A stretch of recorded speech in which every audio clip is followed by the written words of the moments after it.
할렐루야, 복된 성탄입니다. 오늘 하나님께서 하늘문을 여시고 이 땅에 오신 날입니다. 말씀으로 세상을 만드신 하나님께서 친히 인간의 몸을 입고 이 땅에 오신 날입니다. 인류 역사상 가장 기쁘고 기쁜 날입니다. 보라, 내가 온 백성에게 미칠 큰 기쁨의 좋은 소식을 너희에게 전하노라. 오늘 다윗의 동네에 너희를 위하여 구주가 나셨으니 곧 그리스도 주시니라. 지극히 높은 곳에서는 하나님께 영광이요 땅에서는 하나님이 기뻐하시는 사람들 중에 평화로다. 자, 한번 따라서 하시죠. 오늘은 하늘이 열린 날입니다. 오늘은 영광의 날입니다. 오늘은 큰 기쁨의 날입니다. 아멘. 하늘의 특사로 하늘나라 왕자님께서 우리에게 오셨습니다. 그 하늘의 왕께서 이 땅에 오심의 시작이 어디서부터인지 아세요? 이방의 땅, 그곳의 깊은 밤에 하늘에서부터 시작합니다. 근데 그 놀라운 영광의 서막을 동방의 박사들이 발견합니다. 그들은 그 찬란한 별을 보고 왕의 별임을 알았습니다. 그리고 이 땅에 오신 하나님을 찾아가 예배합니다. 오늘도 살아계신 하나님께 나와 엎드려 경배하는 백성들은 하늘의 별을 보고 하나님의 약속하심을 바라보며 나아가는 줄 믿습니다. 마태복음 2장 2절입니다. 그의 별을 보고 그에게 경배하러 왔노라. 동방의 박사들은 수천 킬로를, 그것도 어두운 밤에 별만 보며 아기 예수님을 찾아왔습니다. 선택받은 백성들이다, 하나님의 자녀들이다, 큰 소리치던 예루살렘의 성도들은 단 2시간이면 찾아갈 수 있었던 베들레헴이지만 찾아가지 않았고, 이방의 박사들은 별만 보며 수천 킬로를 걸어서 예수님을 찾아온 것입니다. 별을 보신 적 있으시죠? 제가 어릴 적만 해도 별이 참 밝고 많았습니다. 근데 언제부턴가 밤하늘에 별들이 사라져서 오늘 우리가 살고 있는 세상은 별 볼 일 없는 세상이랍니다. 저도 밤에 그리고 새벽에 꼭 하늘을 쳐다봅니다. 오늘은 별이 얼만큼 있을까?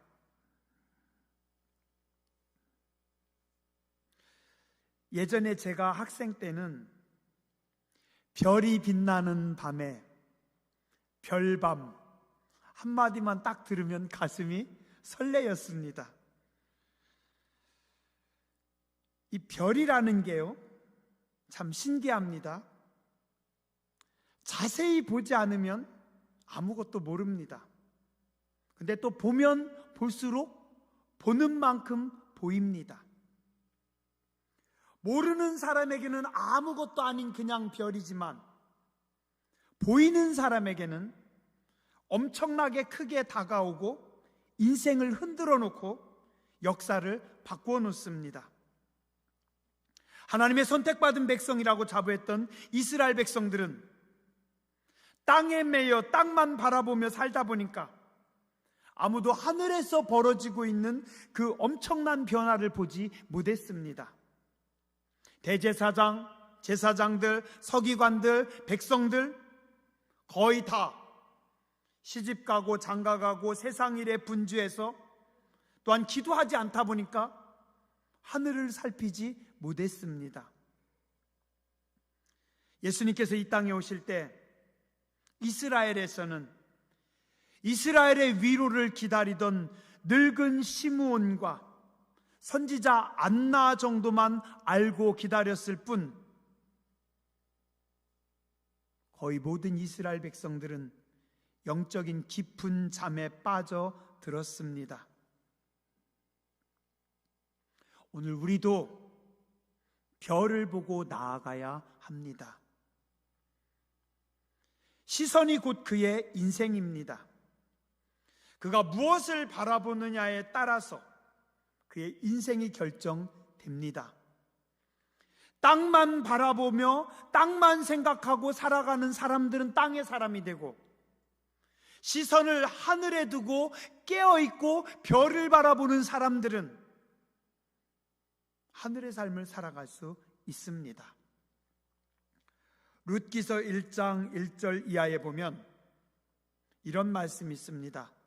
사사들이 치리하던 때 그 땅에 흉년이 드니라. 유다 베들레헴의 한 사람이 그의 아내와 두 아들을 데리고 모압 지방에 가서 거류하였는데, 그들이 모압 지방에 들어가서 거기 살더니 나오미의 남편 엘리멜렉은 죽고 나오미와 그의 두 아들이 남았으며, 그들이 거기서 거주한 지 10년쯤 말론과 기련 두 사람이 다 죽고 그 여인은 두 아들과 남편의 뒤에 남았더라. 예루살렘 사람들이, 베들레헴 사람들이, 하나님의 백성들이 잠깐 흉년이 들었다고, 살기 힘들다고 함부로 약속의 땅을 버리고 이방의 땅으로 갔습니다. 그랬더니 그곳에서 남편이 죽고 10년 만에 두 아들까지 다 잃어버리고 시어머니와 두 며느리만, 3명의 여자만 남는 불행한 집안이 됩니다. 하나님의 백성들은 흉년이 든다고 함부로 약속의 땅을 떠나는 것이 아닙니다. 성도가 어렵다고, 시험 들었다고, 힘들다고 하나님 품을 떠나면 안 됩니다. 오히려 더 큰 어려움과 문제들이 발생합니다.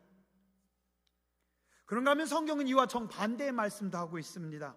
창세기 26장 1절에 보면 아브라함 때 첫 흉년이 들었더니 그 땅에 또 흉년이 들매 이삭이 그랄로 가서 블레셋 왕 아비멜렉에게 이르렀더니 여호와께서 이삭에게 나타나 이르시되 애굽으로 내려가지 말고 내가 내게 지시하는 땅에 거주하라. 이삭의 때 그 땅에 너무 큰 흉년이 들었습니다. 너무 큰 기근이 들었어요. 먹고 살기가 힘드니까 이삭이 이집트로 내려가려고 내려갑니다. 그때 하나님께서 나타나셔서 말씀하십니다. 멈추어라. 내려가지 말고 내가 내게 지시하는 땅에 거주하라.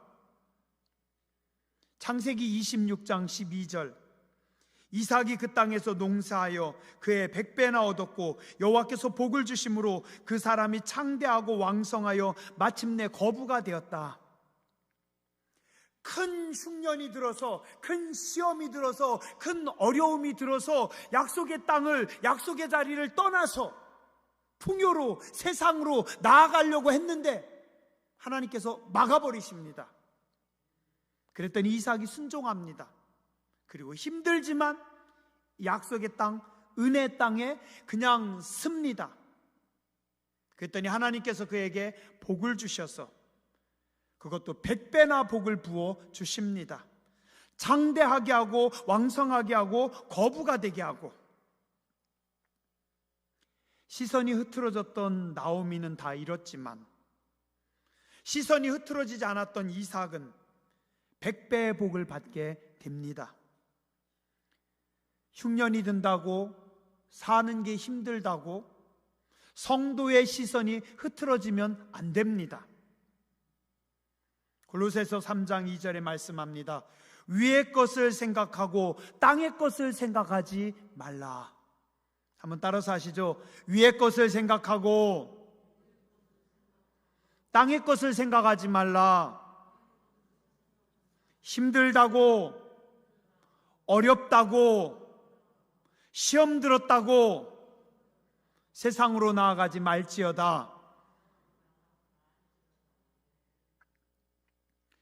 별만 바라보며 오던 동방의 박사들이 잠깐의 조바심으로 그만 실수를 합니다. 아마도 이스라엘의 왕은 당연히 왕궁에서 태어나겠지. 조금만 며칠만 더 기다렸으면 되는데 그걸 못 참아서 왕궁으로 달려갑니다.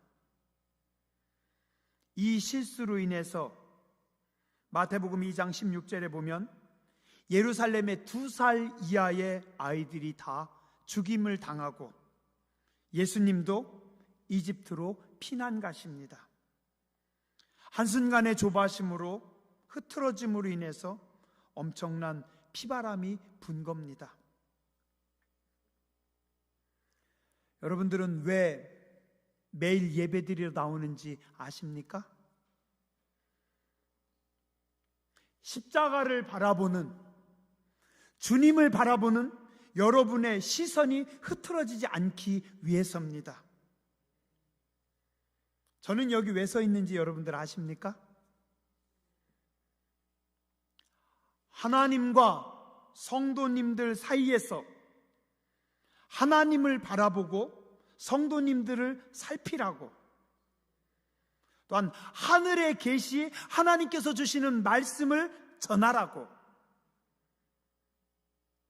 근데 제자리에 있어야 될, 하나님과 인간 사이에 서 있어야 될 제가 자리를 잡지 못하면 어떻게 될까요? 제가 자리가 흐트러지면 성도님들이, 여러분들이 목자 없는 양같이 유리하게 됩니다. 제 시선이 흐트러지면 어떻게 될까요? 제 시선이 흐트러지면 소경이 소경을 인도하여 함께 구덩이에 빠지게 됩니다. 그래서 주의 종들은 자기 자리와 자기 시선을 놓치면 안 되고, 성도들은 주의 종들로 하여금 그 자리와 시선이 흐트러지지 않도록 잘 도와야 합니다. 누가복음 21장에 보면 예수님께서 말세의 징조들을 말씀하십니다. 23절에 보니 말세에는 아이벤 자와 젖먹이는 자들에게 화가 있으리니 이는 땅에 큰 환난과 이 백성에게 진노가 있겠음이로다. 그들이 칼날에 죽임을 당하며 모든 이방에 사로잡혀 가겠고 예루살렘은 이방인의 때가 차기까지 이방인들에게 밟히리라.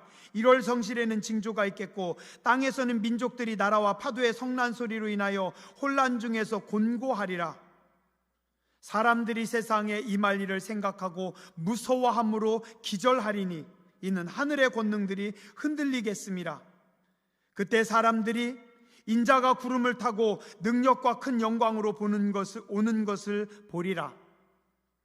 이런 일이 되기를 시작하거든 일어나 머리를 들라. 너희 속량이 가까웠느니라 하시더라. 말세가 되면, 하나님의 심판의 시간이 가까워지면 너희는 일어나 머리를 들라. 임 권사님 뭐 하라고요? 일어나 머리를 들라고요.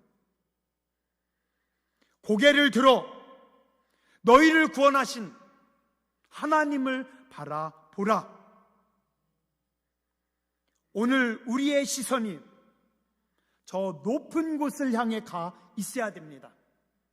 동방의 박사들은 아무것도 보지 않고 예수 그리스도의 별, 하나님이 보내신 그 별만 보고 경배하러 하나님 앞에 나옵니다. 우리도 하늘을 바라보며 하나님 앞에 예배하는 백성들이 되어야 될 줄 믿습니다. 두 번째, 우리는 약속을 붙잡고 나아가야 됩니다. 2절에 보니 동방의 박사들이 비록 실수로 왕궁에 갔지만 그곳에서 질문하는데 이렇게 질문합니다. 유대인의 왕으로 나신 이가 어디 계시냐? 유대인의 왕으로 유대인의 왕으로 나신 이가 어디 계시냐? 동방의 박사들은 아마도 이스라엘로부터 빼앗아온 성경까지도 연구한 것 같습니다. 그들은 구약 선지자들의 예언의 말씀을 믿었습니다. 그래서 선지자들의 예언의 말씀을 믿고 성서를 보면서 유대인의 왕이 오실 거라는 걸 알았습니다. 그리고 별이 나타났을 때 그 별만 바라보며 유대인의 왕을 찾아왔습니다.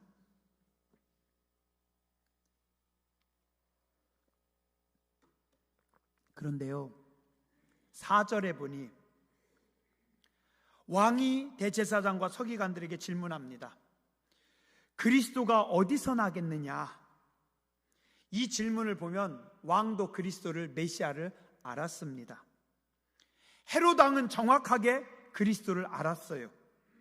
대제사장과 서기관들이 망설일 것도 없이 바로 대답합니다. 미가서 5장 2절, 베들레헴 에브라다야, 너는 유다 족속 중에 작을지라도 이스라엘을 다스릴 자가 내게로 나올 것이라. 그의 근본은 상고에 영원에 있느니라. 그래서 왕이 묻자마자 대제사장과 서기관들, 성사학자들은 바로 대답합니다. 어디요? 베들레헴입니다. 자, 보세요. 왕도 그리스도를 정확하게 알았습니다. 대제사장과 서기관들도 그리스도를 알았습니다. 그러나 동방의 박사들은 정확하게 그리스도라고 하는 표현까지는 않고 유대인의 왕으로 오실이라고 말씀합니다. 명확히는 몰랐지만, 희미하지만 그 약속의 말씀을 믿고 따랐던 동방 박사들은 몇 달간 그 고생을 다하면서 경배하러 왔습니다.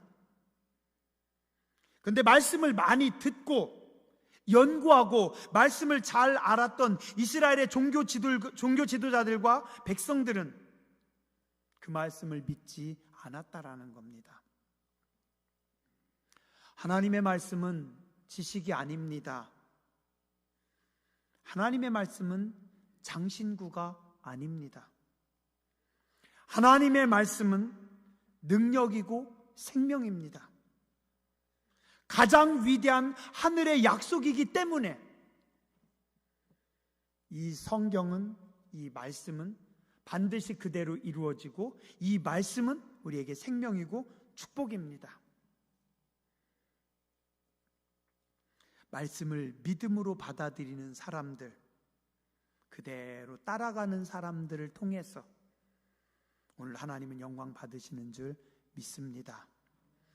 우리는 성경을 알고 말씀을 안다고 하면서도 순종하지 못하는 예루살렘 사람들이 되면 안 됩니다.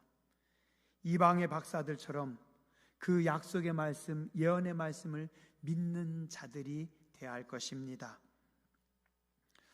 또한 이 동방의 박사들은 기뻐함으로 나아갑니다. 오늘 10절에 보니 그들이 별을 보고 매우 크게 기뻐하고 기뻐하더라. 저는 지난 한 주간 동안 이 말씀이 계속 들어오는 겁니다. 그들이 별을 보고 매우 크게 기뻐하고 기뻐하더라. 이들에게 별은 무엇이었을까요?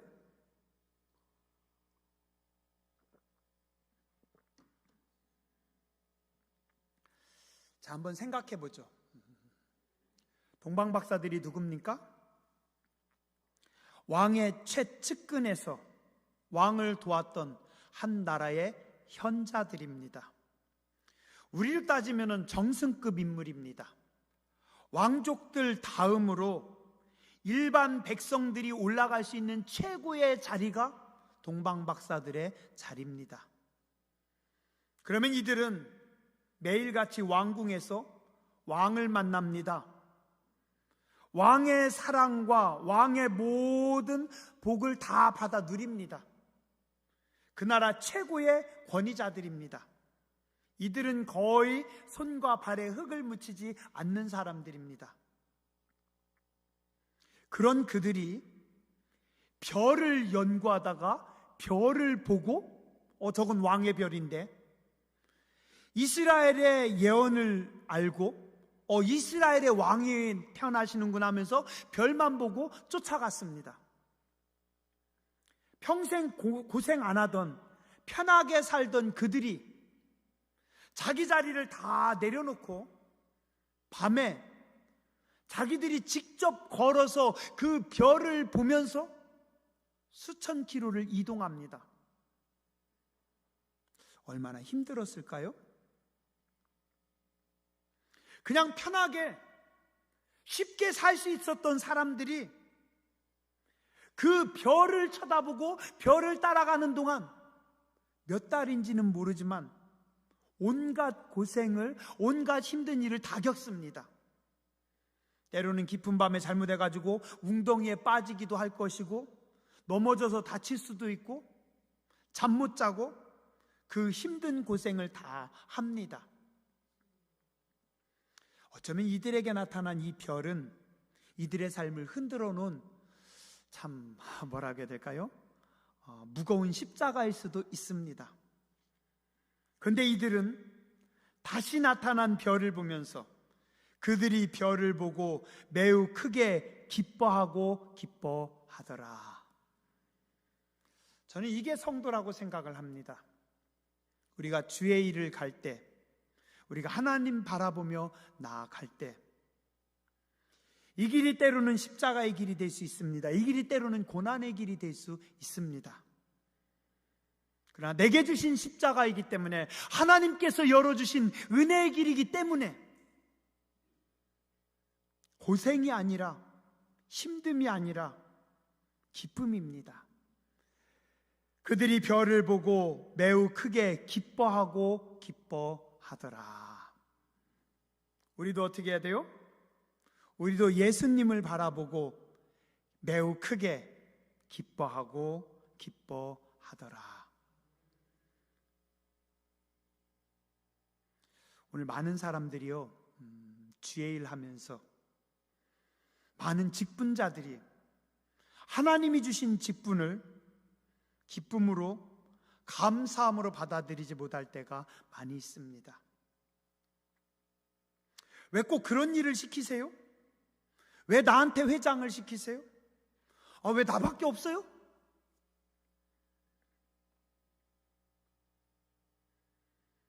사실이요, 십자가는, 내게 주신 짐은 짐이 아니라 영광입니다. 아유, 하나님, 나 같은 게 뭐라고, 나 같은 게 뭐라고 나한테 회장의 직책을 주셨어요. 할 수는 없지만, 나 같은 게 뭐라고 속장의 직분을 주셨습니까? 제가 잘은 못하지만 기쁜 마음으로 열심히 영광의 십자가를 지겠습니다. 그래야죠. 속장님이 교회 나왔는데 맨날 인상 쓰고 계셔요. 이놈의 속장 언제 내려놓나? 우리 속은 하필 또 속을 주어도, 우리는 보면 또 너미 속은 식구들도 많던데 우리 속은 말썽꾸러기들밖에 없어요. 기도 안 하는 사람들만 있어요. 속색이는 사람들만 있어요. 아니에요. 우리는 십자가가, 우리는 사명이 기쁨이 돼야 돼요. 기쁨이 돼야 돼요. 아이고, 하나님 감사합니다. 감사합니다. 지가 뭐라고 저한테 속장을 맡겨주셔서, 아이고 하나님 감사합니다. 아이고 하나님 감사합니다. 코로나 때문에 예배는 드리지 못하지만, 하나님, 제가 할 건 없지만 우리 속도원들을 위해서 매일 한 분 한 분 이름을 불러가면서 하나님 기도하기 원합니다. 축복하기 원합니다. 기쁨으로 속장의 사명을 감당하기 원합니다. 시장 갔다가 맛있는 거 있으면, 좋은 거 있으면, 아이고 우리 속도원들하고 같이 먹어야지. 더 사오고 더 구해오고, 기쁜 마음으로 내게 주신 사명을, 내게 주신 자리를 지키는 겁니다. 이 박사들이, 뭐 부족한 것 없는 사람들이 몇 달간 밤에 그 별을 보면서 그 고생을 했는데, 또 그 별이 나타나니까 크게 기뻐하고 기뻐하였더라. 하나님께서 이 모습을 보십니다. 동방의 박사들 보면서, 야, 니넨 참 됐다. 니넨 참 이쁘다. 야, 어려운 선교에 끌고 가면서, 어려운 속 끌고 가면서, 어려운 식구들과 살면서도 너는 기쁘게 찬송하면서 주의 일 하니 고맙다. 내가 네 수고를 안다. 그렇지 않겠어요? 저는 이 10절의 말씀을 보면서요, 동방의 박사들이 다시 나타난 별을 보면서 또 고생길 시작됐다, 그렇게 하지 않고 크게 기뻐하고 기뻐하더라. 그들이 그 별을 보면서 기뻐하는 모습을 하나님께서 보십니다. 하나님께서 보십니다.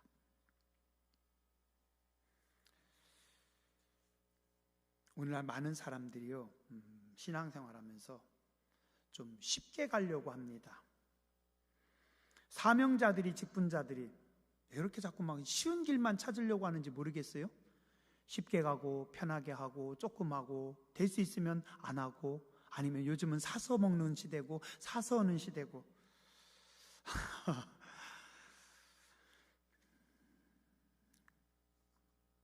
저는 지금도요, 종종 저희 아버님의 손과 발을 기억합니다. 저희 아버지 손은요, 평생 딱딱하게 굳은 살이 박혀 있었어요. 손등은 늘 거칠고 투박했습니다. 얼굴도 검었습니다.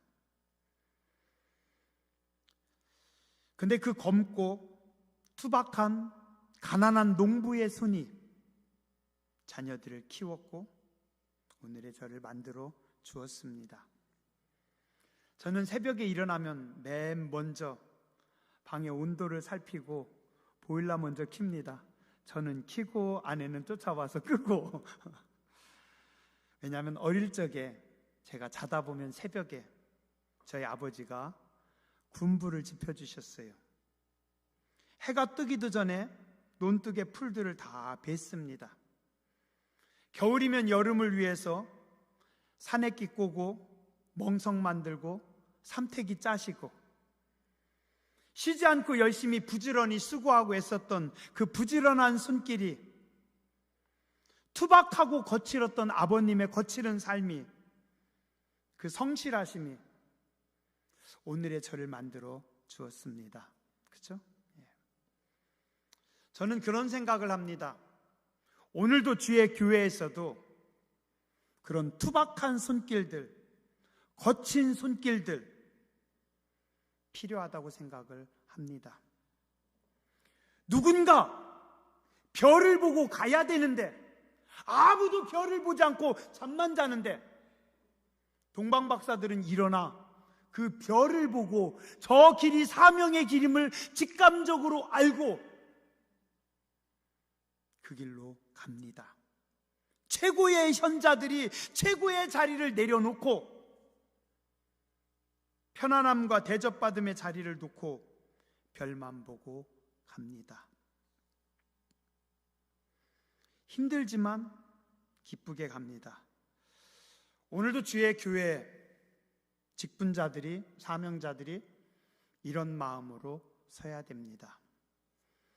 찬송가 458장을 참 좋아합니다. 종종 부르고 종종 새깁니다. 물론 저도 그렇게 잘 못할 때가 많아서 죄송하지만요, 너희 마음에 슬픔이 가득할 때 주가 위로해 주시리라. 아침 해같이 빛나는 마음으로 너 십자가 지고 가라. 참 기쁜 마음으로 십자가 지고 가라. 네가 기쁘게 십자가 지고 가면 슬픈 마음이 위로를 받으리라. 때를 따라서 주시는 은혜로서 가란 심령의 힘을 얻고 주가 언약한 말씀을 기억하고 너 십자가 지고 가라. 참 기쁜 마음으로 십자가 지고 가라. 내가 기쁘게 십자가 지고 가면 슬픈 마음이 위로받네. 내가 맡은 일 성실히 행할 때에 주님 앞에서 상 받으리. 주가 베푸신 은혜를 감사하며 너 십자가 지고 가라. 참 기쁜 마음으로 십자가 지고 가라. 내가 기쁘게 십자가 지고 가면 슬픈 마음이 위로받네. 그죠? 우리는요, 기쁘게 지혜를 하는 겁니다. 즐거운 마음으로 십자가 지는 겁니다. 오늘 아침에 잠깐 교회 히타를 좀 데펴 놓으려고 와가지고 제가 불을 켰어요. 혹시나 하고 걱정스러워서 기름이 얼마나 있을까 하고 봤더니 기름이 꽉 차 있더라고요. 지난주에 제가 집사님 한 분께, 집사님 제가 바쁜데 기름 좀 넣어주세요. 청년들한테도 시켰어요. 청년들이 넣는지 집사님이 넣는지 모르겠지만 기름을 꽉 채웠더라고요. 제가 편안한 마음으로 난로들을 다 켰어요. 여러분들이 교회 들어왔을 때 따뜻하게 만들어졌죠, 그죠? 추운 날 기름통 들고 와서 기름을 넣는 거는 귀찮고 힘들지만 누군가 기쁜 마음으로 주의를 했기 때문에 우리가 따뜻하게 지내는 겁니다, 그죠? 동방의 박사들이 그 별을 보면서 기쁜 마음으로 그 별을 따라 갔더니 오늘 하나님의 영광이 그들 가운데 임합니다. 성탄을 맞이하여 우리도 기쁜 마음으로 주의 십자가를 지는 사람들이 되어야 될 줄 믿습니다. 기도하겠습니다.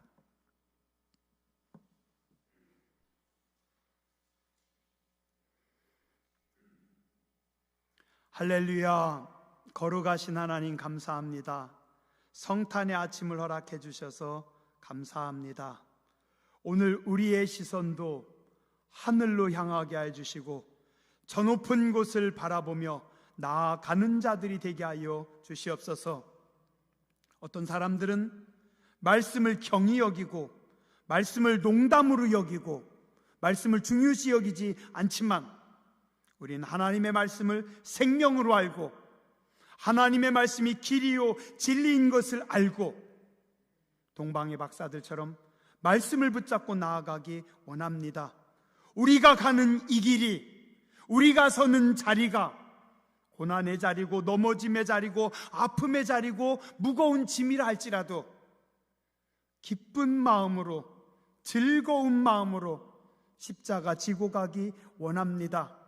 어두운 세상 가운데, 죄악된 세상 가운데 소금의 역할을 감당하게 해주시고 빛의 사명을 감당하는 복된 하나님의 사람들 되게 하여 주시옵소서. 거룩하신 주님 예수님 이름으로 간절히 기도드렸습니다. 아멘.